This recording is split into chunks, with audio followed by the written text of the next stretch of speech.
അങ്ങനെയായിരുന്നോ? എങ്ങനെ ഉണ്ടായിരുന്ന ഇന്റർവ്യൂ? അങ്ങനെ 21ാമത്തെ ഇന്റർവ്യൂ സക്സസ്. നാളെ ജോയിൻ ചെയ്യാ. നീ രാവിലെ പോകാൻ ഇറങ്ങിയപ്പോഴേ എന്റെ മനസ്സ് പറഞ്ഞതാ ഈ ജോലി നിനക്ക് തന്നെ കിട്ടുമെന്ന്. ഹോ, ജോലി കിട്ടിയ കാര്യമൊന്നും പറയണ്ട. എന്തൊക്കെ നാടകം കളിച്ചാലാ ജീവിക്കാൻ പറ്റുക? എന്താടി നീ എന്ത് അബദ്ധമായി കാണിച്ചേ? മാരീഡ് ആണെന്നൊക്കെ പറഞ്ഞ് ജോലി വാങ്ങിയ അവരത് അറിയുമ്പോ പ്രശ്നാവില്ലേ? തന്നെയുമല്ല, അയാൾ ഓഫീസിൽ കയറി ചെന്ന് നീ പറഞ്ഞൊക്കെ കള്ളാണെന്ന് പറഞ്ഞാലോ? ആ സമയത്ത് ഞാൻ അതൊന്നും ആലോചിച്ചില്ല. ഇന്നത്തെ കാലത്ത് ഒരു ജോലി കിട്ടാൻ അത്ര എളുപ്പാ? അതുമല്ല, ഇനി ഒരു ജോലി ഇല്ലാതെ തള്ളി നീക്കാന്നൊക്കെ പറഞ്ഞാൽ വീട്ടിലെ കാര്യങ്ങളൊക്കെ നിനക്കറിയാലോ. ആ, ഇനി വരുന്നിടത്ത് വെച്ച് കാണാം. ആ, അതൊക്കെ പോട്ടെ. രാവിലെ വന്ന ധൃതിയിൽ ഒന്നും ചോദിക്കാൻ പറ്റിയില്ല. നിന്റെ മുത്തശ്ശിയുടെ വാശിയൊക്കെ തീർന്നോ? ഹേയ്, മുത്തശ്ശി ഇപ്പോഴും പിടിച്ച പിടി തന്നെയാ. കല്യാണം കഴിഞ്ഞിട്ട് എന്നെയും വിശ്വട്ടിനെ ഒന്ന് കാണാൻ പോലും മുത്തശ്ശി കൂട്ടാക്കിയില്ല. എനിക്ക് പോണമെന്നൊക്കെ ഉണ്ടായിരുന്നു. പിന്നെ ചെന്നാ പ്രശ്നമാവുമല്ലോ എന്ന് പേടിച്ചാ പോകാതിരുന്നത്. ആ, മുത്തശ്ശി മാത്രം എന്തിനാ കുറ്റം പറയുന്നത്? നീ ചെയ്തതും കുറച്ച് കടന്നു കൈയായി പോയില്ലേ? മുത്തശ്ശിയുടെ അനുഗ്രഹം വാങ്ങിയിട്ട് ഞങ്ങളുടെ കല്യാണം നടക്കില്ലെന്ന് നിനക്കറിയാലോ. രജിസ്റ്റർ മാരേജിന് നീയൊക്കെ കൂടിയല്ലേ എനിക്ക് ധൈര്യം തന്നത്. എന്നിട്ടിപ്പോ പറയുന്ന കേട്ടില്ലേ? ഞാൻ എന്തും പ്രതീക്ഷിക്കും മുത്തശ്ശി ഗുരുക്കളമ്മാവനെ അയച്ച് ഞങ്ങളെ വിളിപ്പിക്കുമെന്ന്. എവിടെ, മുത്തശ്ശിക്ക് എന്നോട് അത്രയ്ക്ക് വിരോധമായിരിക്കും. അതൊക്കെ മാറില്ലേടി. നിനക്ക് എന്തെങ്കിലും വിശേഷം ഉണ്ടെന്നറിഞ്ഞ ആ നിമിഷം മുത്തശ്ശി ഇവിടെ ഓടിയെത്തും. എന്താടി, വല്ല വിശേഷമുണ്ടോ? പോടി അവിടുന്ന്. ആ ലതേ, മുറിക്ക് ഇത്രയൊക്കെ സൗകര്യം മതിയോ നിനക്ക്? ധാരാളം. എന്താ വാടക? വാടകയൊന്നും നീ തരണ്ട, അതൊക്കെ ഞങ്ങൾ കൊടുക്കുന്നുണ്ട്. ആ, അത് പറ്റില്ല. വാടക വാങ്ങില്ലെങ്കിൽ ഞാൻ ഹോസ്റ്റലിൽ താമസിച്ചോളാം.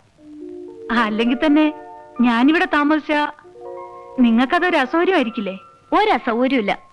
വിശ്വട്ടിനാണെങ്കിൽ കൺസ്ട്രക്ഷനും തിരക്കും ഒക്കെ ആയി പാതിരാത്രി കയറി വരുന്നേ. എനിക്ക് ഒറ്റയ്ക്കിരുന്ന് ബോറടിക്കും. നീ കൂടെ ഉണ്ടെങ്കിൽ എനിക്കൊരു കൂട്ടായി. ഒന്നുമില്ലെങ്കിലും നമ്മൾ എത്ര കാലം ഒന്നിച്ച് ഹോസ്റ്റലിൽ കഴിഞ്ഞതാ. വിശ്വട്ടിനെ അറിയുമ്പോ സന്തോഷാവും. നീയും കൂടി ഇരിക്കെ. വേണ്ട, ഞാൻ വിശ്വട്ടം വന്നിട്ട് കഴിച്ചോളാം.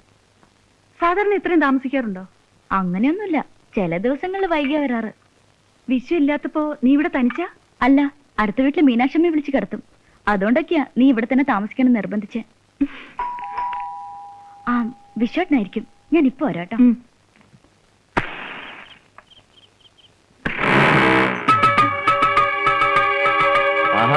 വാതിൽ അടച്ച് നേരത്തെ കയറി കിടന്ന് ഉറങ്ങിയോ? വിശ്വനാഥ ഇല്ലേ ഇവിടെ? ഇല്ല. ഫ്ലാറ്റ് പണിയെന്ന് പറഞ്ഞ് കാശും വാങ്ങി ആളെ പറ്റിച്ചിട്ട് ഒളിച്ചിരിക്കാം. അയ്യോ, അങ്ങനെയൊന്നുമല്ല. കോർപ്പറേഷന്റെ. ആ മതി, പെങ്ങള് പറഞ്ഞ് ബുദ്ധിമുട്ടൊന്നുമില്ല. അവനെങ്കിൽ വിളിച്ചേ. അയ്യോ, സത്യമായിട്ട് വിശ്വട്ടിന് ഈ കളി ഞങ്ങളോട് വേണ്ട. ഇതൊക്കെ എത്ര കണ്ടതാ. ആഹാ, അകത്ത് കയറി ഒളിച്ചിരുന്നിട്ട് അവൻ ഭാര്യയെ പറഞ്ഞ് വിട്ടിരിക്കുക. അങ്ങോട്ട് മാറ, അകത്തുണ്ടോന്ന് ഞങ്ങളൊന്ന് നോക്കട്ടെ. എന്താ, നിങ്ങക്ക് പറഞ്ഞു മനസ്സിലായില്ലേ? ഇപ്പൊ അകത്തേക്ക് കയറാൻ പറ്റില്ല. ഞങ്ങൾ സ്ത്രീകൾ മാത്രമേ ഉള്ളൂ ഇവിടെ. അതൊന്നും ഞങ്ങൾക്ക് അറിയണ്ട. വിശ്വനാഥനെ ഇപ്പൊ കണ്ടേ പറ്റൂ. അവൻ അകത്തുണ്ടെന്ന് ഞങ്ങൾക്ക് അറിയാം. അങ്ങനെയെങ്കിൽ അങ്ങനെ. പക്ഷെ ഈ പടിക്ക് ഇപ്പഴും നിങ്ങൾ കടക്കില്ല. ഇത് കൊള്ളാമല്ലോ. ഞങ്ങളെ കാശും വാങ്ങിച്ചു വെച്ച് ഞങ്ങളെ വീട്ടിൽ വിടുന്നു. ഇതെവിടെ തന്നെ ആയോ? പണം നിങ്ങൾ കൊടുത്തിട്ടുണ്ടെങ്കിൽ അത് വിശ്വടം തരും. അല്ലാതെ രാത്രി കള്ളും കുടിച്ച് വീട്ടിൽ കയറി വന്ന് സ്ത്രീകളെ ഭീഷണിപ്പെടുത്തല്ല വേണ്ടത്. ആ, ഇപ്പൊ പോണം. ഞങ്ങൾ ഇപ്പൊ പോവാ. പക്ഷെ അവൻ വരുമ്പോ ഒരു കാര്യം പറഞ്ഞേക്ക്, ഞങ്ങൾ അവനെ വെറുതെ വിടാൻ തീരുമാനിച്ചിട്ടില്ലെന്ന്. വാ മോനിച്ചാ.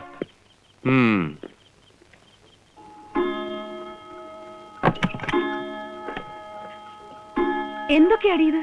എന്താ പ്രശ്നം? അവര് പറഞ്ഞ പോലെ വിശ്വട്ടിന് ആരും പറ്റിച്ചിട്ടൊന്നുമില്ല. ഫ്ലാറ്റ്സ് പണിത് കൊടുക്കാൻ കാശ് വാങ്ങിയത് സത്യമാ. പക്ഷെ കൺസ്ട്രക്ഷൻ തുടങ്ങാനിരുന്നപ്പോഴാ കോർപ്പറേഷൻ സ്റ്റേ വന്നത്. കടം വാങ്ങിയ തുക മുഴുവൻ സ്ഥലത്തിനും മറ്റുമായി കൊടുത്തുപോയി. ഇങ്ങനെയൊക്കെ ഉണ്ടാവുമെന്ന് വിശ്വട്ടിന് ഒരിക്കലും കരുതിയിരുന്നില്ല. ഈ ഫ്ലാറ്റ്സിന്റെ പരിപാടി എന്ന് തുടങ്ങി? സിവിൽ എഞ്ചിനീയർ ആയതുകൊണ്ട് അറിയാവുന്ന ബിസിനസ് ചെയ്യാം, നല്ല പ്രോഫിറ്റ് ആയിരിക്കും എന്നൊക്കെ പറഞ്ഞ ഇതിനിറങ്ങി തിരിച്ചത്. പക്ഷേ വിശ്വട്ടിന്റെ ഈ ഓട്ടവും അലച്ചിലും കാണുമ്പോ എനിക്ക് പേടിയാകാം. നീ വിഷമിക്കാതിരിക്കെ. എന്ത് കാര്യം തുടങ്ങുമ്പോഴും ആദ്യമൊക്കെ ഇങ്ങനെ ചില തടസ്സങ്ങൾ ഉണ്ടാവും. ആരെയും കുറ്റപ്പെടുത്തിയിട്ട് കാര്യമില്ല. വിശ്വട്ടൻ ഞാൻ ഒരിക്കലും കുറ്റം പറയില്ല. നിനക്കറിയോ, എനിക്കൊന്നിനും ഒരു കുറവുണ്ടാകാൻ പാടില്ലെന്ന് നിർബന്ധ വിശ്വട്ടന്. അതിനാ ഈ ബദ്ധപ്പാടൊക്കെ കാണിക്കുന്നത്.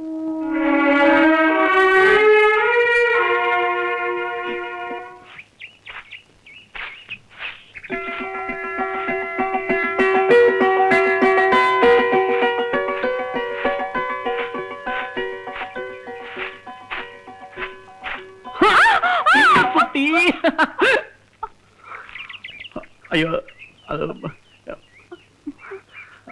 ഐ എം സോറി, ഞാൻ എന്തുവാണെന്ന് വിചാരിച്ചു. ലത എപ്പോ വന്നു? ഇന്നലെ രാവിലെ. ഇന്നലെ രാവിലെ ഞാനിവിടെ ഉണ്ടായിരുന്നല്ലോ. സാർ ഇവിടുന്ന് ഇറങ്ങിയ ഉടനെ ഞാൻ ലാൻഡ് ചെയ്തു. ആ, എനിക്കിവിടെ ഒരു ജോലി ശരിയായിട്ടുണ്ട്. കുറച്ചു ദിവസത്തേക്ക് നിങ്ങളെ ശല്യപ്പെടുത്താൻ വേണ്ടി ഞാനിവിടെ താമസിക്കാൻ പോവാ. ശല്യോ? ലത ഇവിടെ ഉള്ളത് ഇന്ദുവിനൊരു കൂട്ടല്ലേ. പക്ഷെ ഇനിയെങ്കിലും എന്റെ ശ്രീമതിയുടെ നൈറ്റ് എടുത്തിട്ടേക്കരുത്. ഇപ്പൊ ഇത്രയല്ലേ ഉണ്ടായുള്ളൂ. ആ അതെ, എവിടെ എന്റെ ശ്രീമതി? അകത്തുണ്ട്. ഇന്നലെ സാറിനെ കാണാത്തോണ്ട് മോഹം എല്ലാം കൂടെ വലിച്ചിറക്കി കെട്ടിയിരിക്കുക. ഇങ്ങൊന്നേ, എന്റെ പൊന്നിലതെ കുറച്ചു നേരത്തേക്ക് ചെവി രണ്ടൊന്ന് പൊത്തിപ്പിടിച്ചോ. ഞാൻ എന്റെ ശ്രീമതിയുടെ അടുത്ത് കാര്യമായിട്ടൊന്ന് കുമ്പസരിക്കാൻ പോവാ.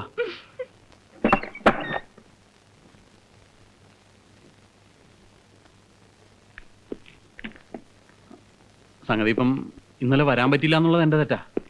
പക്ഷെ അതെന്റെ തെറ്റാണോ? ഞാൻ മനഃപൂർവ്വം അല്ലല്ലോ വരാതിരുന്നത്. കോർപ്പറേഷൻ ഓഫീസിൽ ചെന്നപ്പോഴാണ് അറിയുന്നത് കാര്യം നടക്കണമെന്നുണ്ടെങ്കിൽ മന്ത്രിയെ പോയി കാണണമെന്ന്. അതിന് തിരുവനന്തപുരം വരെ പോകാതെ പറ്റുമോ? എന്നാ കഴുതി ആ വിവരം നിനക്ക് ഇന്ദുക്കുട്ടിയുടെ അടുത്ത് പറഞ്ഞിട്ട് പോയിക്കൂടെ? അതെ, പറഞ്ഞില്ല. അതാണ് ഞാൻ ചെയ്ത തെറ്റ്. എന്നിട്ട് എന്തായി, പോയ കാര്യം നടന്നോ? എവിടെ? അതിന് ഇനിയും 3-4 ദിവസം കൂടെ അവിടെ നിൽക്കണമെന്ന് നിൽക്കാരുന്നില്ലേ? അതിന് വേറെ ആളെ നോക്കണം.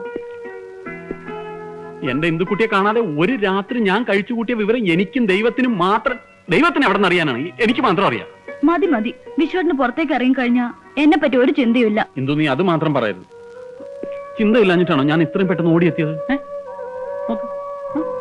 വിശ്വട്ടിനറിയോ, ഫ്ലാറ്റ് കെട്ടിക്കൊടുക്കാമെന്ന് പറഞ്ഞ് വിശ്വട്ടൻ കാശ് വാങ്ങിച്ചവരൊക്കെ രാത്രിയാകുമ്പോ കള്ളും കുടിച്ച് ഇവിടെ വന്ന് ബഹളം ഉണ്ടാക്കുന്നത്. വിശ്വട്ടൻ അവരെ കാശങ്ങ് തിരിച്ചു കൊടുത്തേക്ക്. എന്നാ പിടിച്ചോ, എനിക്കൊരു പുല്ലിന്റെയും പൈസ വേണ്ട. പണം കണ്ടു കളഞ്ഞവനാ ഞാൻ. അവന്മാർക്ക് ഫ്ലാറ്റ് വേണ്ടെങ്കിൽ വേണ്ട, പോവാൻ പറ. വിശ്വട്ടിനെല്ലാം വളരെ നിസ്സാരാ. എന്ത് തുടങ്ങുമ്പോഴും വലിയ പ്രതീക്ഷകളാ, ലക്ഷങ്ങളുടെ കണക്കും പറയും. എനിക്കറിയാം വിശ്വയുടെ എന്നിൽ നിന്ന് എന്തൊക്കെയോ മറച്ചു വെക്കുന്നുണ്ട്. എന്റെ മോളെ, നിന്നോട് പറയാത്ത എന്തെങ്കിലും രഹസ്യം ഉണ്ടോ എനിക്ക്? നിനക്ക് വേണ്ടി വിശ്വം മുഴുവൻ പിടിച്ചടക്കും. നീ നോക്കിക്കോ, ഈ ഫ്ലാറ്റുകളൊന്നും തീർത്തു കൊടുത്തോട്ടെ. ഇതിനേക്കാൾ ഉഗ്രം പ്രോജക്റ്റുകൾ എന്റെ മനസ്സിലുണ്ട്. നോട്ട് എണ്ണി എണ്ണി എന്റെയും നിന്റെയും കൈ കഴിക്കാൻ പോവുക. എന്താ, കള്ളനോട്ടടിയാണോ? ഇതാണ് എനിക്ക് പിടിക്കാത്തത്. എന്റെ ആശാനെ, ഞാൻ ഇങ്ങനെ രാപകലില്ലാതെ കഷ്ടപ്പെടുന്ന എന്തിനാണെന്ന് തനിക്കറിയോ? കുറച്ചുനാൾ കഴിയുമ്പോ നമുക്കൊരു ജൂനിയർ ഇന്ദുക്കുട്ടി ഉണ്ടാവും. അവളെ കെട്ടിച്ചേക്കാൻ എത്ര ലക്ഷം രൂപ വേണമെന്നാ തന്റെ വിചാരം? അത് വേണ്ടി വരില്ല. അവൾക്ക് അവളുടെ അമ്മയുടെ സ്വഭാവമായിരിക്കും. എന്ന് വെച്ചാ ഏതെങ്കിലും ഒരു ജൂനിയർ വിശ്വനാഥന്റെ കൂടെ അവൾ ഇറങ്ങിപ്പോയാലോ? കൊന്നുകളയും ഞാൻ. അയ്യടാ, സ്വന്തം കാര്യം ഒന്നിപ്പോ പറയുന്ന കേട്ടില്ലേ? അതൊക്കെ പോട്ടെ, പോയൊരു സ്റ്റൈലും കാപ്പി എടുത്തോണ്ട് വാ. Coffee ready.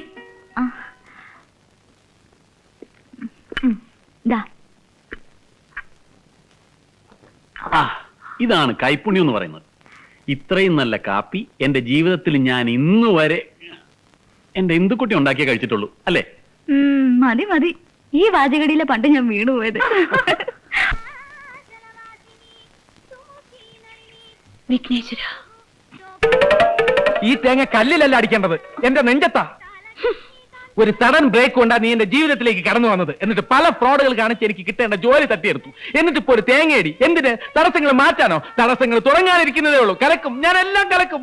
നോക്ക്, നിങ്ങൾ വെറുതെ എന്റെ പുറകെ നടന്ന് ശല്യം ചെയ്യരുത്. നിങ്ങൾ ആരാ? എനിക്ക് നിങ്ങളെ അറിയില്ല. നിന്റെ ഭർത്താവിനെ നിനക്ക് അറിയില്ല അല്ലേ?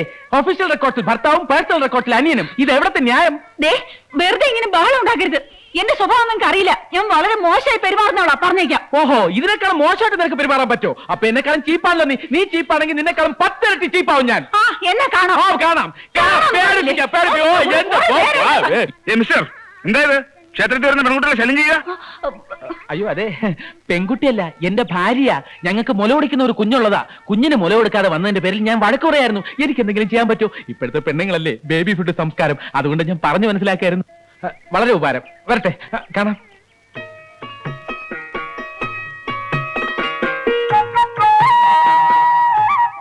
പോയോ? ഭഗവാനെ, അനീതിയുടെ ഒരുപാട് കഥകൾ പറയാനുണ്ട്. ഒക്കെ സൗകര്യം പോലെ നേരിട്ട് വന്ന് ബോധ്യപ്പെടുത്തിക്കൊള്ളാം. അഡ്വാൻസ് ആയിട്ട് ഇതിരിക്കട്ടെ. വിഘ്നേശ്വര,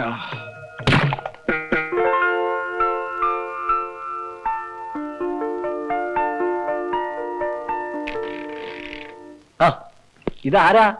എന്തൊക്കെയുണ്ട് വിശേഷം? ഒരു വിശേഷവും ഇല്ല. ഒരു ജോലി ശരിയാക്കാൻ നടക്കുക. എന്നാലും ആശ എനിക്കിട്ട് അങ്ങനെ പണിയുണ്ടായിരുന്നു. അന്ന് ആ കൊനസ്റ്റ് ക്രിക്കറ്റിന്റെ കാര്യം എടുത്തിട്ടില്ലായിരുന്നെങ്കിൽ ഞാനും ഇപ്പൊ ഇതിനകത്തിരുന്ന് പണിയെടുക്കേണ്ടതാ. കൂടുതൽ നമ്പർ ഇടല്ലേ? ആദ്യം ഭാര്യയ്ക്ക് ജോലി ഒപ്പിച്ചു കൊടുത്തിട്ട് സാവധാനം നിങ്ങൾക്ക് കൂടി ഇതിനകത്ത് കയറി പറ്റാനുള്ള പണിയല്ലേ? അല്ല അവര് ഒന്നും പറയണ്ട. ഇങ്ങനെ തന്നെ ഇവിടെ പലരും ജോലി കയറിയിരിക്കുന്നത്. ഇത് ചെയർമാൻ വന്നിട്ട് അറിയുകയും ചെയ്യാം. നടക്കട്ടെ.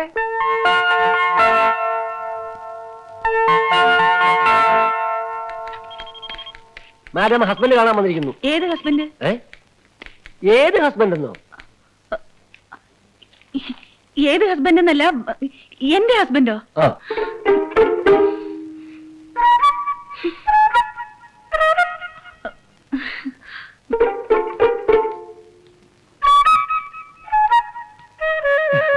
എന്താ, എന്തു വേണം? ഞാൻ അമ്പലത്തിൽ വെച്ച് വളരെ മോശമായിട്ട് പെരുമാറി. അതിന് ലതയോട് ക്ഷമ ചോദിക്കാനാ വന്നത്. ക്ഷമിച്ചിരിക്കുന്നു. ക്ഷമിച്ചിരിക്കുന്നു എന്ന് പറയുമ്പോഴും മുഖത്തുള്ള ഭാവം ഇടിച്ച് എന്നെ ചമ്മന്തിയാക്കി കളയുന്നുള്ളതാണല്ലോ. ഇതല്ലേ മാഡം? അയ്യോ, ഒന്ന് പതുക്കെ പറ. നിനക്കിപ്പോ എന്താ വേണ്ടത്? ആദ്യം ഈ ശത്രുതാ മനോഭാവം വെടിഞ്ഞ് നമുക്ക് സ്നേഹത്തിന്റെ വഴിയിലോട്ട് വരാം. എന്നിട്ടാവും ബാക്കി സംസാരം. അങ്ങനെയാണെങ്കിൽ നമ്മൾ തമ്മിൽ സംസാരിക്കണമെന്നില്ല. ഞാൻ ഒന്ന് താണപ്പതേ കൊണ്ട് പൊങ്ങിയല്ലോ. ഇതായി പെണ്ണുങ്ങളുടെ കുഴപ്പം. അല്പ സൗകര്യം കിട്ടിയ ആണുങ്ങളുടെ തലയിൽ കയറിയിരിക്കും. പൊക്കോ, നമ്മുടെ പ്രശ്നങ്ങൾ ചെയർമാന്റെ അടുത്ത് പറഞ്ഞിട്ട് ഞാനും പൊക്കോളാം. വന്ന കാര്യം പറഞ്ഞു തൊലയ്ക്ക്. അയ്യോ, അത് അങ്ങനെ അങ്ങ് പറഞ്ഞു തീർക്കാൻ പറ്റില്ല. വളരെ പേഴ്സണൽ കാര്യങ്ങളാ. അല്പ സമയം എടുക്കും. ഇരിക്കും. എന്റെ ഓഫീസിൽ വെച്ചല്ല തന്റെ പേഴ്സണൽ കാര്യങ്ങൾ ഡിസ്കസ് ചെയ്യേണ്ടത്. Very correct. എന്നാ നമുക്ക് പുറത്ത് എവിടെങ്കിലും വെച്ച് മീറ്റ് ചെയ്യാം. എന്താ?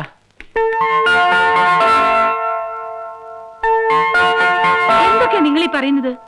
6 മാസത്തേക്ക് ഞാൻ പോലും പ്രൊബേഷണറി പീരീഡില്ല. അതിനിടയ്ക്ക് നിങ്ങൾക്കും കൂടി ഒരു ജോലി ശരിയാക്കി തരണമെന്ന് പറഞ്ഞ അത് നടപ്പുള്ള കാര്യം തന്നെ. അല്ല, സൗകര്യം പോലെ ശരിയാക്കിയാ മതി. ഞാൻ വെയിറ്റ് ചെയ്യാം.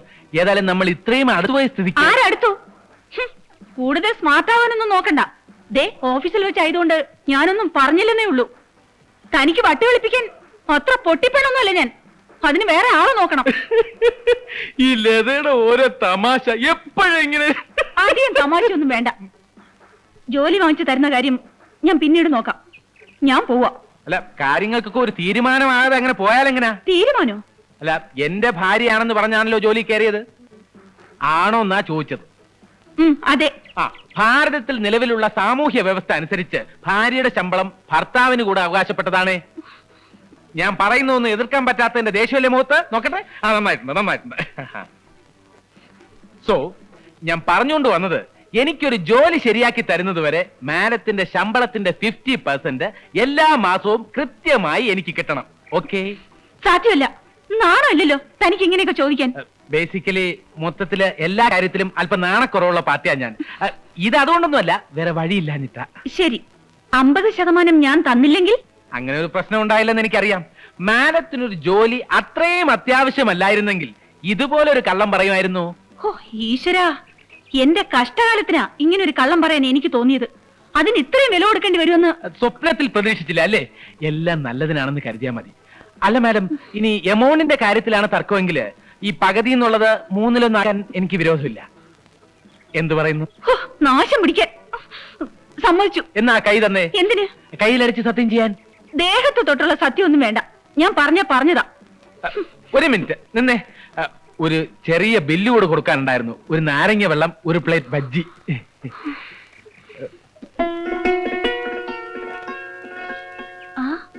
നീ ഇത് എവിടെ പോകാൻ ഒരുങ്ങി നിൽക്കുക? അമ്പലത്തിലൊന്ന് പോണം. വിഷുവിനെ കാത്തു നിന്നതാ, ഇതുവരെ കണ്ടില്ല. എന്താ വിശേഷിച്ച്? ഇന്നെന്റെ പിറന്നാളാ. രാവിലെ നീ ഒന്നും പറഞ്ഞില്ലല്ലോ. സാധാരണ നിന്റെ ബർത്ത്ഡേക്ക് നാട്ടില് വലിയ സദ്യയും ബഹളവും ഒക്കെയാണെന്ന് നീ പറഞ്ഞ ഞാൻ കേട്ടിട്ടുണ്ടല്ലോ. മുത്തശ്ശി ഇല്ലാതെ ഇത് ആദ്യത്തെ പിറന്നാളാ. എനിക്കൊരു വഴിപാട് മുത്തശ്ശിയുടെ പേർക്ക് നടത്തണം. ഇതാ പ്രസാദം. ദേവിക്കൊരു പുഷ്പാഞ്ജലിയും വിഘ്നേശ്വരനൊരു മുഴുക്കാപ്പും ചാർത്തി. എന്താ വിശേഷിച്ച്? എന്താ വിശേഷിച്ചെന്നോ? ഈ ദിവസത്തിന്റെ പ്രത്യേകത ഞാൻ പറഞ്ഞാലേ അറിയൂ. ഇന്ന് ഇന്ദുമോടെ ജന്മദിനാ. അതോ അതും മറന്നതായിട്ട് ഭാവിക്കാണോ? ഇനിയെങ്കിലും വീറും വാശിയൊക്കെ ഒന്ന് ഉപേക്ഷിച്ചൂടെ? കഴിഞ്ഞതൊക്കെ മറക്കണമെങ്കിൽ ഞാൻ ഇനി ഒരു ജന്മം കൂടി ജനിക്കണം. അച്ഛനും അമ്മയില്ലാത്ത ദുഃഖം അറിയിക്കാതെ ഞാൻ അവളെ വളർത്തിയത്. എന്തെങ്കിലും ഒരു കുറവ് ഞാൻ അവൾക്ക് വരുത്തിയിട്ടുണ്ട്.